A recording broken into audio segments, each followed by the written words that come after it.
নমস্কার বন্ধুরা, আমাদের রান্নাঘরে সবাইকে স্বাগত। আজ একটা ফুলকপির একটা সুন্দর রেসিপি তৈরি করেছি। তো চলো দেখে নিই কীভাবে রেসিপিটা বানালাম। আশা করি তোমাদের সবার খুব ভালো লাগবে। এখানে আমি একটা বড় সাইজের একটা ফুলকপি নিয়ে নিয়েছি। আর এখন এই ফুলকপির এই ছোট ছোট করে ফুলগুলো একটু দুভাগ করে কেটে নিয়েছি। আর ফুলগুলো এখন সব কেটে নিয়েছি। আর এখানে আমি গ্যাস অন করে দিয়েছি আর বেশ খানিকটা জল গরম করতে দিয়ে দিয়েছি আর সাথে একটু নুন দিয়েছি। আর এখন ফুলকপিগুলো কেটেছিলাম সেগুলো আমি ভালো করে আগে থেকে ধুয়ে নিয়েছিলাম, তো সেইগুলো আমি জলের মধ্যে দিয়ে দিয়েছি।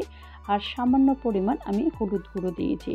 এগুলো বয়েল করব না, শুধুমাত্র একটু এপিট ওপিট করে তারপর এটাকে আমি তুলে নেব। সব তুলে নিয়েছি। আমি গ্যাসে আবারও কড়াই বসিয়ে দিয়েছি আর বেশ খানিকটা তেল গরম করতে দিয়ে দিয়েছি আর সামান্য পরিমাণ নুন দিয়েছি। আর ফুলকপিগুলো যেগুলো আমি হালকা একটু বয়েল করে নিয়েছিলাম সেগুলো দিয়ে দিয়েছি। আর এগুলো একটু এরকম উল্টে পাল্টে করে এগুলো বেশ একটু হালকা লাল লাল করে ভেজে নেব। তো এই ফুলকপিগুলো যতক্ষণ ভাজা হচ্ছে ততক্ষণ চলো একটা মশলা তৈরি করে ফেলি। এখানে একটা বোল নিয়ে নিয়েছি আর এখানে আমি 3 চামচ মতো টক দই নিয়েছি। টক দইটা একটু বেশ ভালো করে আগে থেকে একটু ফেটিয়ে নেব।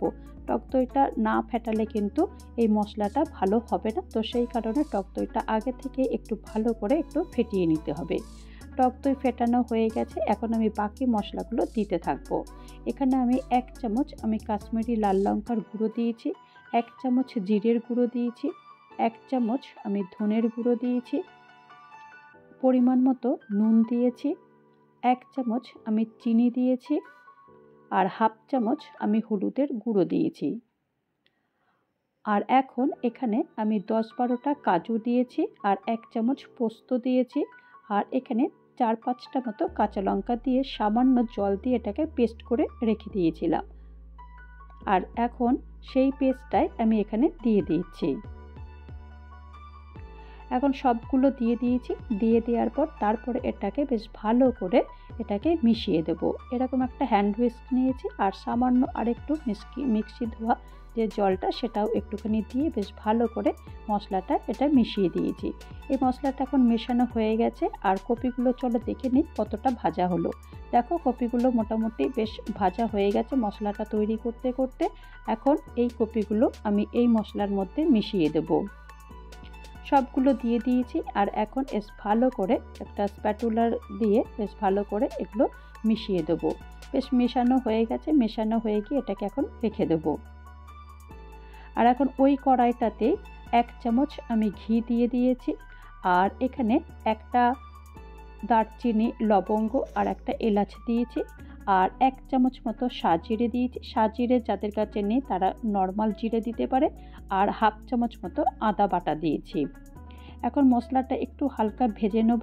আর এখন ভাজা হয়ে গেছে। এখন ফুলকপিটা যেটা আমি ম্যারিনেট করে রেখে দিয়েছিলাম সেই পুরো ফুলকপির ম্যারিনেটটাই পুরোটাই দিয়ে দেব। সবটাই দিয়ে দিয়েছি। আর এখন একটু কম আঁচে এটাকে হালকা করে একটু নেড়ে দেব। কম আঁচে একটুখানি হালকা করে নাড়ার পর তারপরে আঁচটাকে আমি একটু বাড়াবো। তো এখন এটাকে বেশ একটু ভালো করে 1 মিনিট থেকে 2 মিনিট এরকম হালকা হালকা করে নেড়ে দিচ্ছি, যাতে করে তেলের মধ্যে সমস্ত মশলাটা বেশ ভালো করে মিশে যায়। এখন আমি গ্যাসের আঁচটা একটু বাড়িয়ে দিয়েছি। বাড়িয়ে দেওয়ার পর তারপরে এটাকে বেশ ভালো করে একটু মিশিয়ে দিচ্ছি। আর এখানে আমি একটু পরিমাণ মতো জল দিয়েছি, একদম বেশি জল দিইনি। তোমরা তোমাদের পরিমাণ মতো জলটা দিও, তবে বেশি জল দিলে কিন্তু এই রান্নাটা একদম ভালো লাগবে না। এই রান্নাটা একটু মাখো মাখো মতো হলেই খাবারটা কিন্তু বেশ ভালো হয়। আর এখন ঢেকে দিয়েছি যতক্ষণ পর্যন্ত না ফুলকপিটা সেদ্ধ হয়।